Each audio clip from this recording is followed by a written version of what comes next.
tienen una tasa de divorcio, los cristianos, ligeramente más alta que el resto de la población. Se divorcian más los cristianos que los incrédulos. Ven la misma cantidad, perdón, y el mismo contenido de programas de televisión que la población en general. Y la pregunta antes de arrancar es, ¿por casa cómo andamos? ¿Qué tal, Gran Hermano? ¿Qué tal los jueguitos, la timba, las novelas, Netflix? Encima, la mitad de los que nacieron de nuevo, o sea, cristianos, dicen que otras religiones también son igualmente buenas y igualmente verdaderas como el cristianismo. 2/3 de los adultos que asisten a iglesias protestantes cuestionan si es que existe una verdad moral absoluta. Cristianos cuestionando la Biblia. Y no te creas que pasa en Estados Unidos nomás. Cuando la voz del Señor se hace oír desde el púlpito y vos desde tu corazón decís, no estoy de acuerdo con eso, estás entre ese porcentaje altísimo. Entonces, a la luz de esas terribles condiciones que marca Pablo en esos 3 versículos que hemos compartido, no lo pierda de vista. Fíjese que en el capítulo 4, versículo 1 dice que hay que andar, que hay que caminar como es digno de la vocación con la que habéis sido llamados. Este mensaje también lo compartí yo. Y en este versículo 17, Pablo te grita, ¿viste? Ese tema de cuando el predicador lee el texto bíblico que no sabemos cómo se pronunció, pero la verdad que imaginarlo a Pablo diciéndole, ya no andes como los gentiles, uno no lo puede imaginar diciéndolo sin énfasis. Cuando hablamos de gentiles hablamos de los incrédulos. Y Pablo no está dando consejos útiles que a lo mejor quieras probar si te parece. Está dando mandamientos del Señor sobre cómo debe vivir su pueblo. Y cuando él dice en el Señor, está señalando tanto la fuente de autoridad con la que él la está diciendo, como está señalando también el ámbito en el cual uno existe. El cristiano existe, vive en el Señor. Eh, y debe haber en nosotros una clara ruptura con el pasado. Tiene que verse que éramos una cosa antes de conocer a Cristo y otra muy distinta hoy. Las personas deberían poder ver claramente la diferencia en tu vida, de tal modo que pregunten, ¿qué pasó? Porque es difícil, es cierto. Nosotros tenemos un problema con nosotros mismos y a veces nuestro estilo de vida medio dudoso, nosotros reconocemos en nosotros mismos poco cristianismo. Además tenemos problemas abundantes con los hermanos de la iglesia que andan peor que nosotros y para frutilla del postre con los inconversos que nos rodean. El mensaje de Pablo es simple. Los creyentes no deben vivir como los incrédulos. Si te lleva algo de este mensaje, es eso.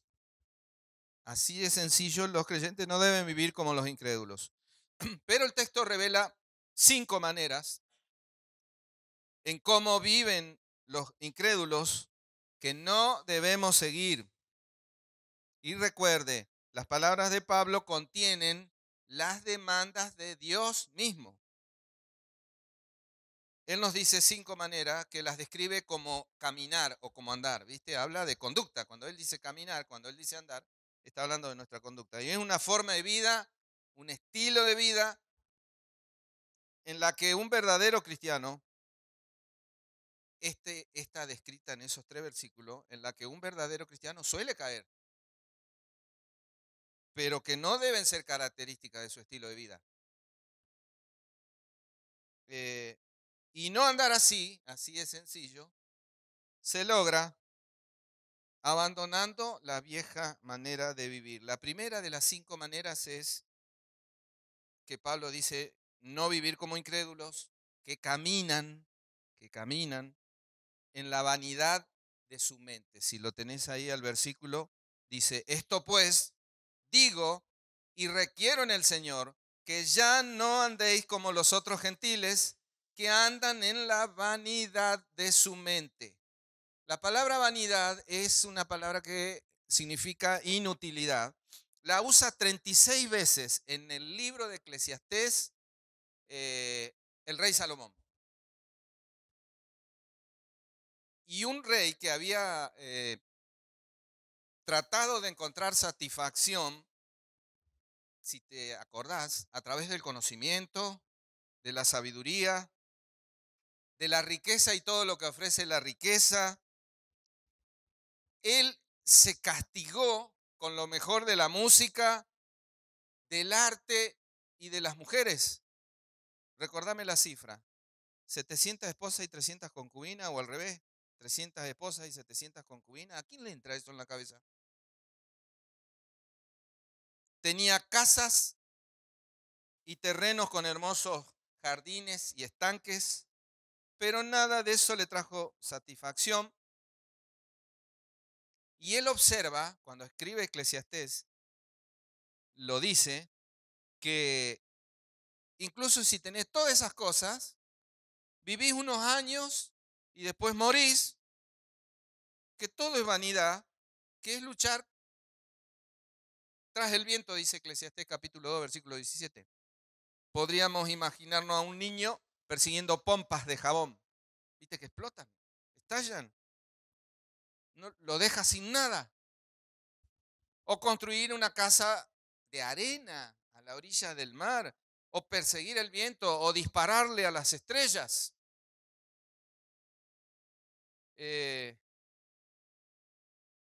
Nada de valor. Nada de importancia duradera. Y ojo que muchos incrédulos, porque estamos hablando de incrédulos y estamos viendo cómo nos afecta eso a nosotros. Muchos incrédulos viven con un propósito noble.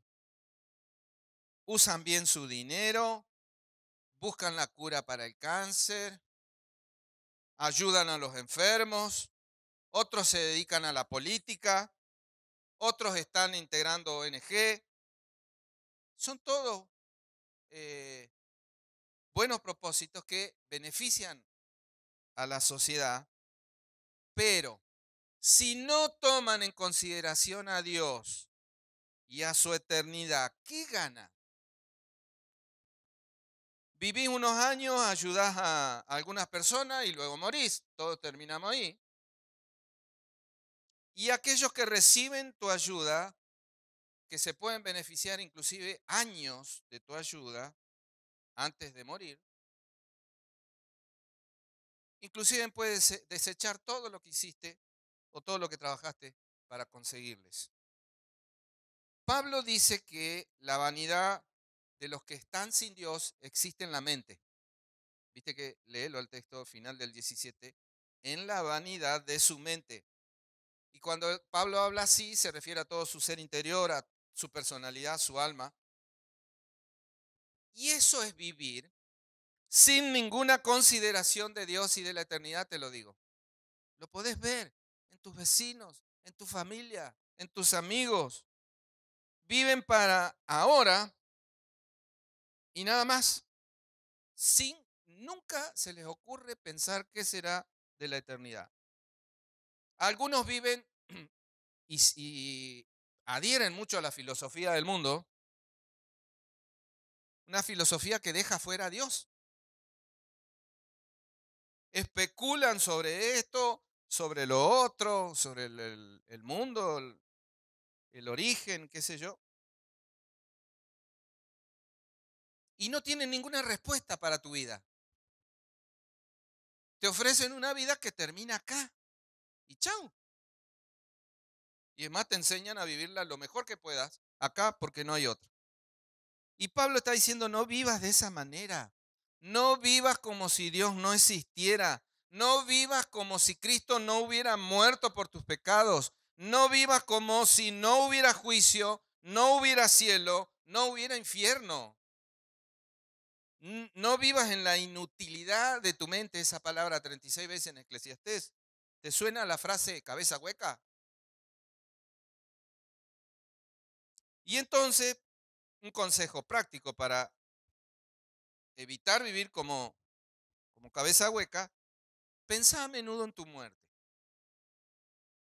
Y no es que sea morboso, viste, que estés siempre pensando en cómo vas a morir y todas esas cosas. Pero es un principio vital para la vida sabia, lo dice la Biblia. Porque si tenés en cuenta que vas a vivir poco, deberías orar, entonces enséñanos pues a contar nuestros días para que podamos presentarte un corazón de sabiduría, dice la Escritura. ¿Vos cómo querés pasar los pocos años que el Señor te da? Cuando desde el final del recorrido mires para atrás, ¿qué te hubiera gustado haber logrado a la luz de que se viene la eternidad?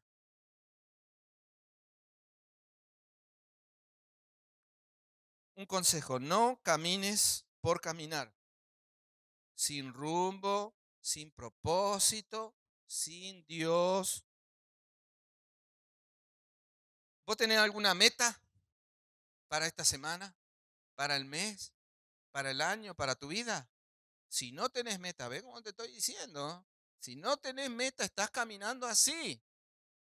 Si no hay un propósito en Dios, qué sé yo, ¿qué puede ser un propósito en Dios?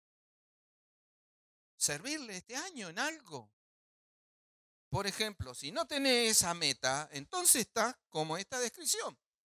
No tengo propósito, no tengo meta. Tengo la mente hueca, vacía.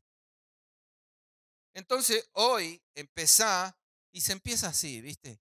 Tiempo regular con Dios, apartado, a solas, con la Biblia, delante de su palabra, en oración. No hay misterio, no hay fórmula secreta, es así. Y si algún pecado te hace tropezar, basado en la Biblia, entonces planifica cómo dejarlo. Así de sencillo.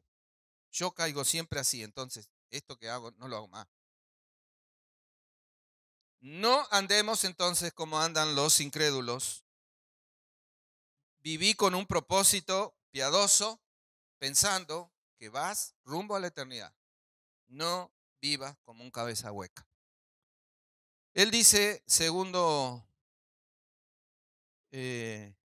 cuestión que observa Pablo, no vivir como incrédulos, decía en la vanidad de la mente, ahora dice, que caminan en las tinieblas de su entendimiento. Esto es muy parecido al anterior, pero va más allá porque explica por qué viven de esa manera los cabeza hueca.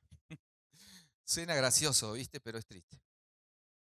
¿Por qué viven así? Porque tienen una comprensión que está oscurecida.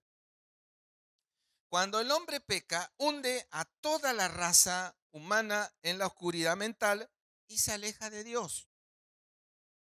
Al hacer eso, queda privado del conocimiento de Dios. Dios no se revela gratuitamente a un inconverso que le niega. Dice Hebreo, me viene a la mente, por la fe entendemos. Dice Pablo, 2 Corintios capítulo 4, versículo 4, el Dios de este mundo ha cegado el entendimiento de los incrédulos para que no vean la luz del evangelio de la gloria de Cristo, el cual es la imagen de Dios. Duro versículo, pero que dice que cegó el entendimiento del incrédulo. El tipo que dice yo no creo, listo, ciego. Pero primero dijo yo no creo.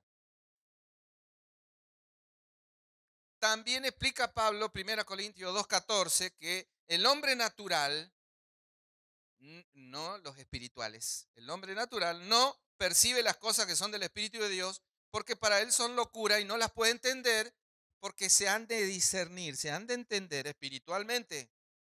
Pablo dice, ¿te das cuenta la sabiduría de Pablo con relación a este tema? Romanos 1:21, sus necios corazones fueron entenebrecidos.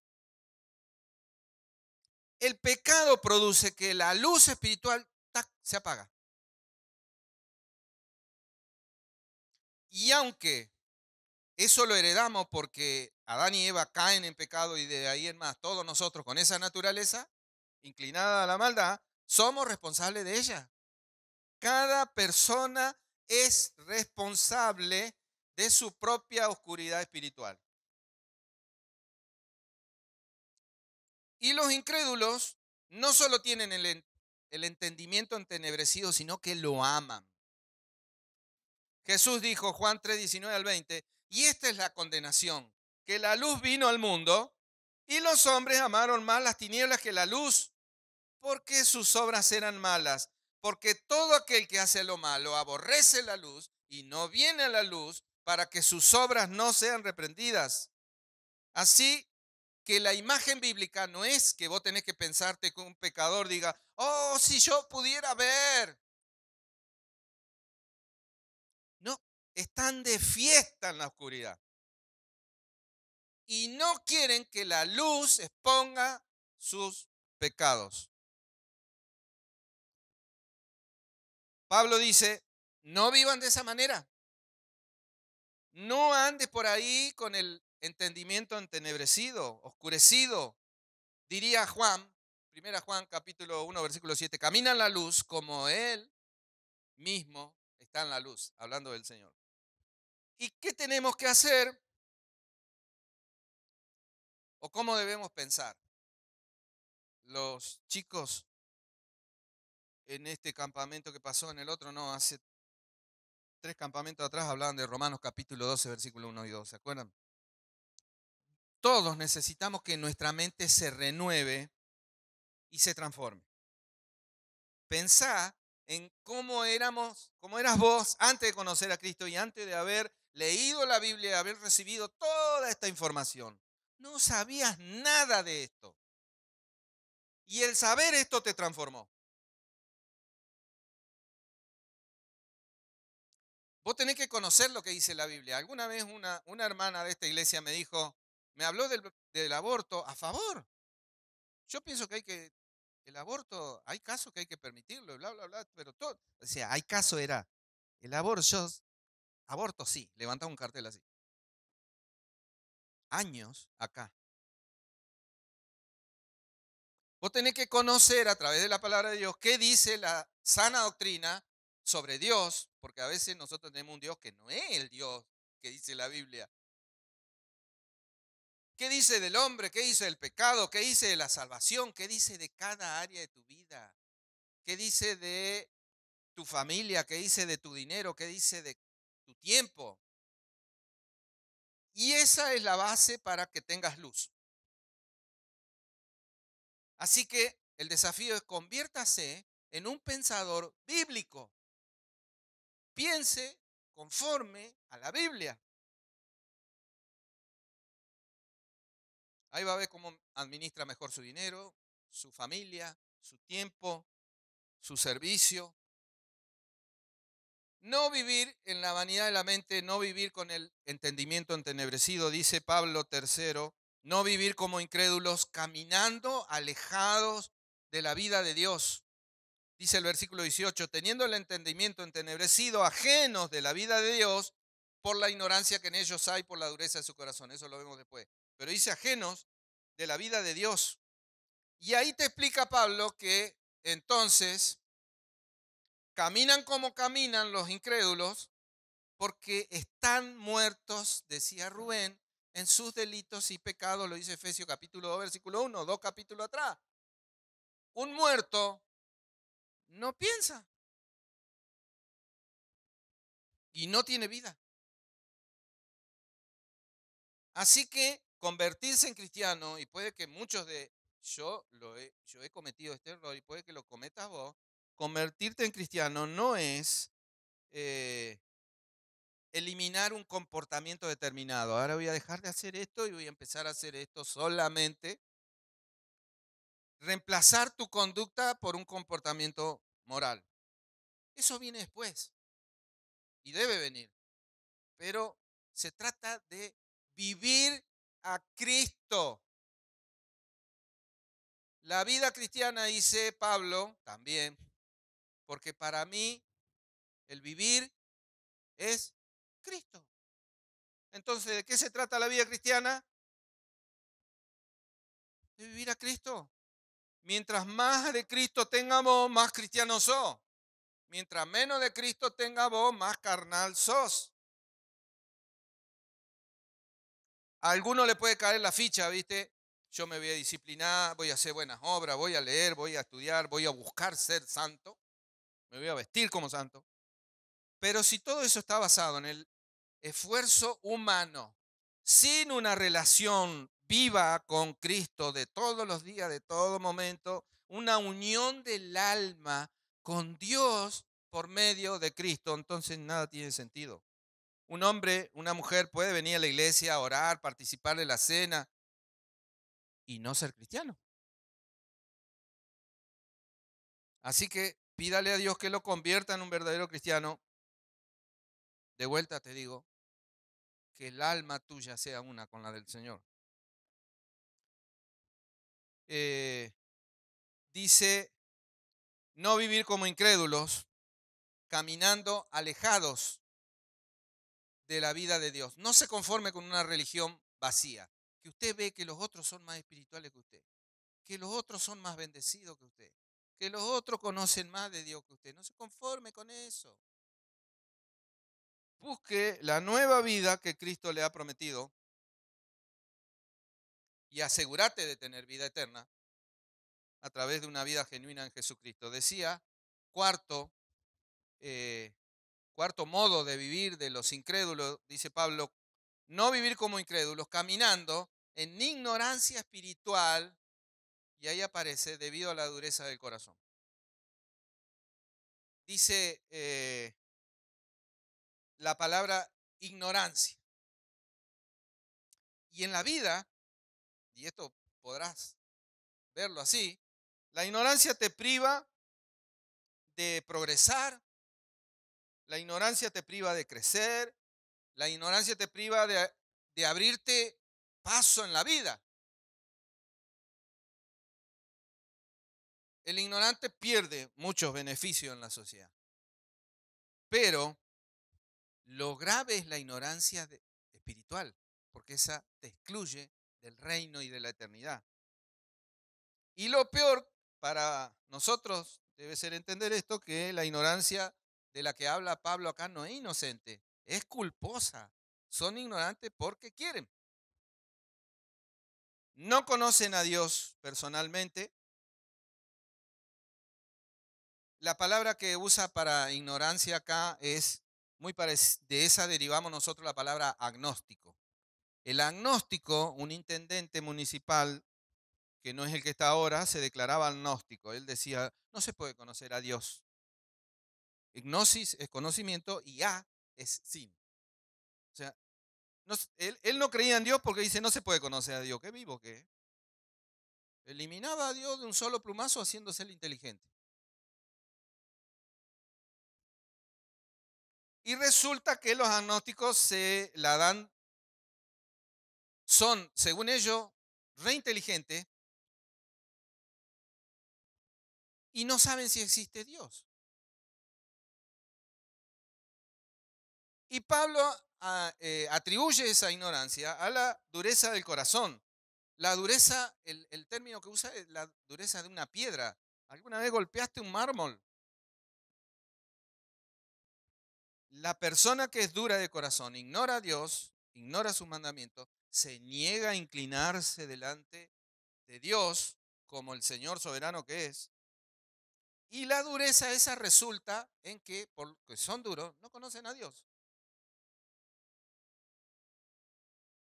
Y fíjate más, no es que sean agnósticos porque tienen problemas intelectuales con la Biblia.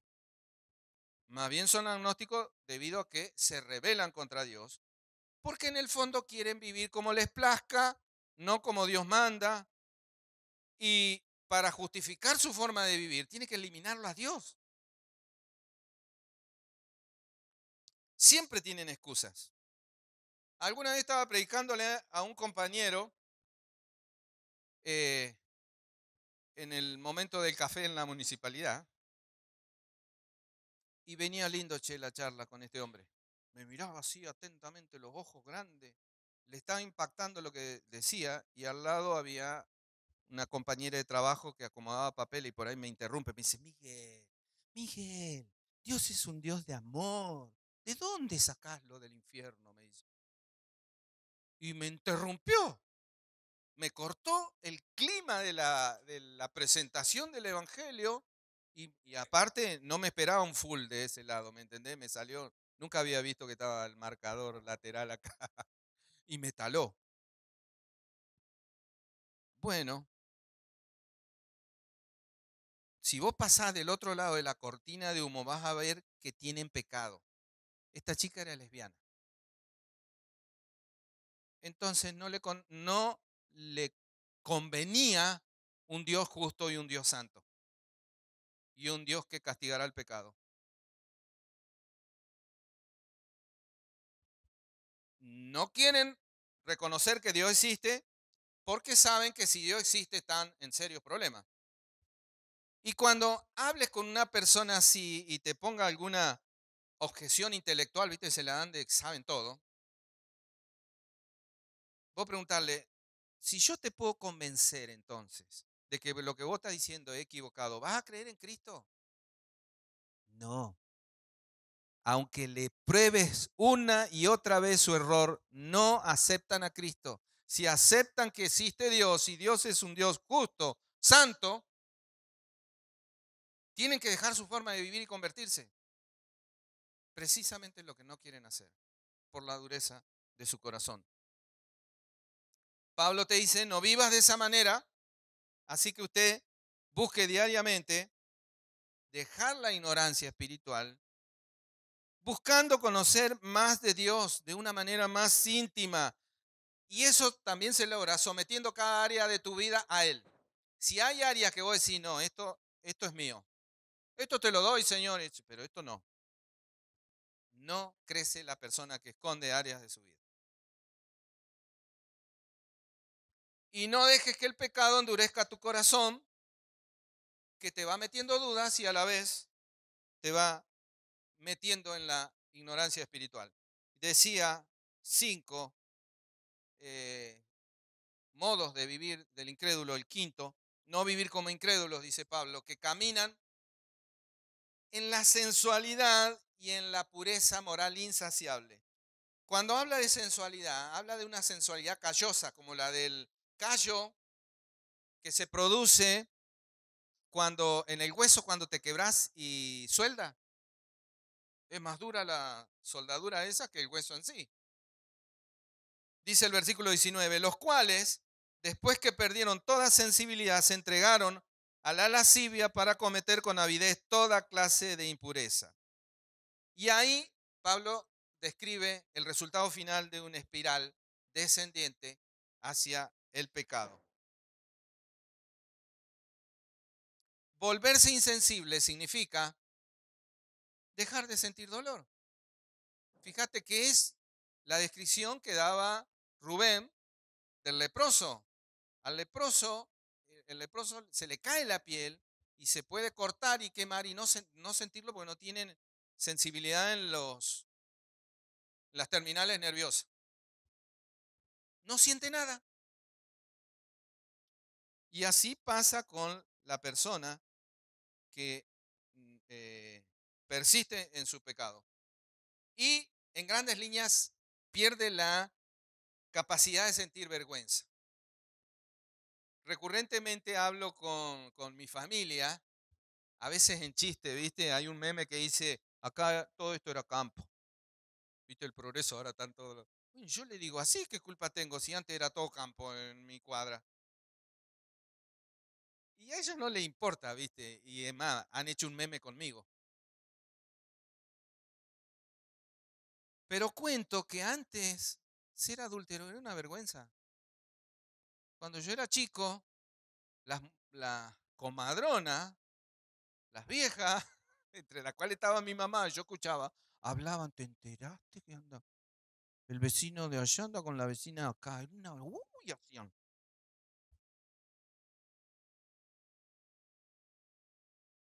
Había vergüenza para pecar y hoy no. Y la primera vez que una persona comete un pecado piensa, solo esta vez. Después de hacerlo ya le molesta la conciencia, se siente culpable, pero la próxima vez va a ser un poco más fácil. Y cuando lo hagas una vez y otra vez, y ya va a entrar a mirar a los otros, pero los otros lo hacen peor. Y cada vez se te va a volver más fácil a medida que la conciencia se le forma el callo.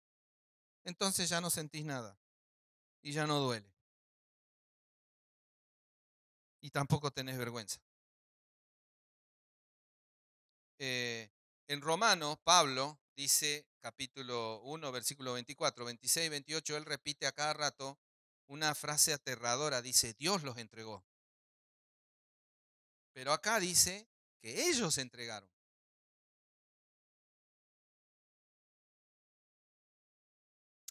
Y sensualidad es una persona que no tiene límites, no los reconoce y no le importa lo público. Y viola abiertamente lo que es norma moral de Dios, o no ves eso en la tele. Escuchá, yo he visto en la tele un tipo disfrazado de mujer con barba y bigote. ¿No lo viste en los corsos? ¿No lo ves en la escuela? ¿No lo ves en el barrio? No le importa. No les importa nada. Y algunos hacen de la impureza una ocupación, trabajan de inmorales. Y llegará un momento en que inclusive va a tener que buscar nueva forma de sentir algo, porque ya como es no siente nada. Como con las drogas, ¿viste? Uno lo ve. Vos te entregás a la sensualidad, a la impureza y eso te esclaviza. Fíjate que la sociedad aprueba la homosexualidad. No digas nada de la homosexualidad afuera porque vas preso. Y aprueban el adulterio. Nadie va preso por adúltero. Y toda desviación les parece bien. Pablo dice, no vivas así. Jesús dijo que había que eliminar ese tipo de pecado, tanto como cortar la mano o sacar el ojo. ¿Se acuerdan? Mateo capítulo 5. Así que hemos hablado de un panorama terrible y en conclusión usted puede decir, pero siempre hablamos de los incrédulos. Yo conozco muchos incrédulos que no se ajustan a esa descripción que hace Pablo. Es cierto, son personas decentes, son morales, son fieles en su matrimonio, aman a sus hijos, trabajan, pagan las cuentas, son buenos vecinos. Y entonces, ¿cómo se aplica a ellos? A ellos, a esa buena gente, ¿cómo se aplica lo que Pablo dice acá? Primero, en su gracia, Dios impide que las personas sean tan malas como pueden ser. Siempre doy este ejemplo. El, el adúltero, hablando de varones porque soy varón, el adúltero que mira a una mujer y está enamorado, muchas veces no concreta porque le tiene miedo al marido, o a su mujer, o a sus hijos, o a los hijos de ella, o a qué sé yo qué. Pero se muere por hacerlo. Muchas veces Dios impide que las personas sean tan malas como pueden ser. Si Dios lo permitiera, la raza humana ya se habría destruido hace siglos. El pecado corrompe tu mente, tus emociones, tu voluntad, tu cuerpo. Pero debido a la gracia, Dios refrena la maldad del corazón humano y con ese freno logra que algunos sean personas amables, amorosas, responsables. Por esa gracia las personas no son tan malas como podrían ser. También Dios mira el corazón y no el comportamiento exterior. Fíjate que Dios en el Génesis dice, antes del diluvio, dice, todo intento de los pensamientos de su corazón es continuamente el mal. Viene el diluvio, mueren todos, quedan 8, salen y dice, la intención del corazón del hombre es mala desde su juventud. No cambió nada. Y dice Jeremías, cientos de años después, engañoso es el corazón, más que todas las cosas y perverso. ¿Quién lo conocerá? Yo cuando veo una persona moral, decente, buena, amorosa, perfecta, que paga impuestos, ¿qué decía el Señor? Que no se fiaba de los hombres. ¿Por qué, Rubén? Porque conocía el corazón. Y ahí está el tema. Yo soy desconfiado por naturaleza. Veo, alguna vez decía, desconfía y acertará, o algo así era mi lema. Pero, y bueno, me quedó algo de esa deformación. Yo veo una buena persona, sí, pero vamos a ver cómo camina. El famoso andar. Y si Dios nos dejara hacer cualquier cosa, vos harías todo tipo de maldad. Hablamos de personas que son amigos nuestros, vecinos nuestros, familiares nuestros. Hay un caso en el capítulo 5 de Daniel, del profeta Daniel, un rey que se llamaba Belsasar. Nabucodonosor se había llevado todos los utensilios del templo de Jerusalén cuando barrió con Jerusalén, y a Belsasar, que es nieto creo, se le ocurre un día hacer una fiestita con los amigos y las amigas. Y en algún momento de su borrachera dice, traigan las copas, traigan los utensilios de Dios. Y se ponen a beber en esos, a beber vino en esos utensilios sagrados. Y aparece un dedo escribiendo en la pared. Es llamado Daniel y Daniel le dice, sabiendo del Dios Altísimo, a Belsasar, no te importó. Belsasar se humilla, se arrepiente, pero esa misma noche muere. Un artista llamado Washington Alson estuvo más de 12 años intentando pintar la escena de la fiesta de Belsasar en un cuadro. Y después de los 12 años lo dejó sin terminar. Se dice que la dificultad principal del genio del artista que no pudo vencer fue plasmar la desesperación del condenado. Porque imagínate, ¿cuál será la expresión del rostro de alguien que de pronto se encuentra cara a cara con el juez del universo? Y que en ese preciso momento recibe la retribución y el castigo de todos sus pecados. ¿Qué artista podría dibujar un rostro con ese temor? Y de esas personas hablamos cuando leemos estos textos. Y nosotros un día estuvimos en medio de ellos. Así que tal vez tengamos que decir, en vez de decir, ¿cómo puede ser que vivan así? Lo más prudente sea decir, gracias Señor, porque me sacaste de ese estilo de vida, para nunca más volver. ¿A usted le gusta usar ropa vieja y me anticipo a lo que vendrá después? ¿O ropa nueva? Entonces, fuera ropa vieja, usted tiene que ver qué hábitos de su antigua naturaleza tiene que dejar. Y usted debe salir de acá esta noche tratando de dar el primer paso para abandonar ese viejo comportamiento. Nuestro ejemplo es Cristo. Él en pensamiento, en palabras y en hechos mostraba que estaba en armonía con lo que dice la Biblia.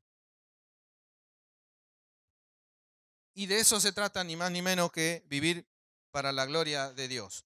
Nosotros tenemos la costumbre de mostrarle al mundo que no somos tan diferentes. Nos empecinamos en mostrarle que yo sigo siendo la misma persona. Hacemos tanto esfuerzo en eso y pienso, a veces algunos lo hacen para no perder el respeto del mundo, para que ellos te sigan respetando, porque cuando sos cristiano ya no te respetan más. Te digo dos cosas. Una, no lo hagas, porque no te van a respetar y tampoco te quieren, porque como rechazaron a tu Salvador, así te van a rechazar a vos.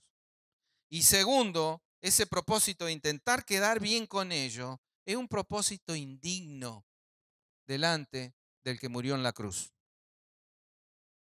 No te hagas el amigo del mundo. Y le pregunto a los de Villa Canario, para ir a Villa Canario, ¿toman la ruta 4 que va a Nelson? No, ya veo que me dicen sí, uno, toda la vuelta. ¿Y para ir a Santa Fe, alguien agarra camino al balneario? No, solo tenemos un camino para andar. Y ese camino es Cristo. No te desvíes, no te detengas y no vayas por otro lado. Amén. Pastor Rubén.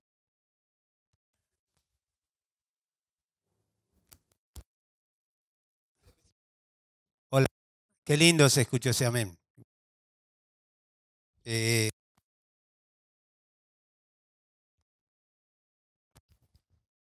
Dos. Hablaba Miguel acerca de las personas buenas y acerca del corazón y de engañoso es el corazón. Y pensaba en mí, que me considero un hijo de Dios. Me considero alguien que fue perdonado por la gracia del Señor Jesucristo. Y pensaba y recordaba el pasaje de David, cuando él había pecado y le dijo, examíname, oh Dios, y conoce mi corazón. Por eso, David también se consideraba un Dios, un hijo de Dios y un siervo de Dios. Pero continuamente, hermanos, continuamente estemos hablando con el Señor. Examíname, oh Dios, y conoce mi corazón. Y ve si hay en mí camino de perversidad. Y guíame por el camino recto. Ojalá que ese sea el deseo de cada uno de nosotros, de vivir agradándole al Señor, no a los hombres. Como decía, no seamos amigos del mundo. No tiene ningún provecho eso. Busquemos agradar al Señor. Oramos y cerramos luego con unos anuncios. ¿Sí? ¿Alguien tiene algún motivo de oración? Así lo ponemos ahora como motivo. Yo quiero pedirles como motivo a Vilma. Está media enferma, media debilucha. Por eso me dice que la pasé a buscar, no venía. Si alguien tiene dengue, familiar, alguien no. Estamos saliendo de todo el dengue. Gracias a Dios. Paula tampoco lo tuvo. Y nos apuramos, terminamos con una oración antes que nos acompañe la lluvia a nuestras casas. Oramos. Te alabamos, Padre Celestial, bendito Dios, porque eres maravilloso, porque tu palabra es el espejo en la que debemos mirarnos, observarnos a diario, Señor, para que saquemos toda suciedad de nosotros, Señor, para que tú sigas alumbrando nuestro entendimiento y llevándonos cada día más al conocimiento más exacto de tu verdad, Señor. Padre, gracias por tu palabra. Ayúdanos a no ser insensibles, Señor, a no perder la sensibilidad de tu Espíritu nos ha dado, Señor. Bendito Padre, bendice a las personas que no te conocen, que están aquí, Señor, para que tú quebrantes sus mentes, sus corazones.